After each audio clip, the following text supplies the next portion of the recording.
हे बघ, वरण बनवण्यासाठी सगळ्यात महत्वाचा पदार्थ आपण पहिल्यांदा टाकतोय बर पाणी. आता आता ज्याच्यामुळं वरणाला चव येते ना ते टाकायचंय पाणी.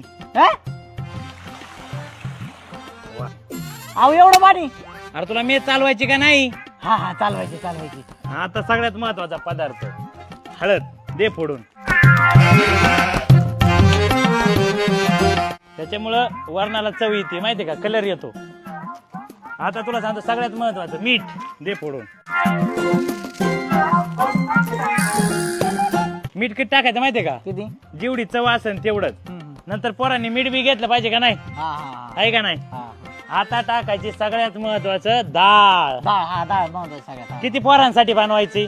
50 लोकांसाठी. 50. हे बघ, 1 दाना, 2 दाना, 3 दाना, 4 दाना, 5 दाणे. अहो थोडं टाकायला किती पातळ होईल ते. पातळ? अरे रोज आहे ना 50 लोकांसाठी मी 3च दाणे टाकतो. आज उलटतोय म्हणून 2 दाणे टाकलेत. वरण मरणाचं घट होईन. 1 बादली पाणी आण आणि ओत वरून. येडा आहे काय?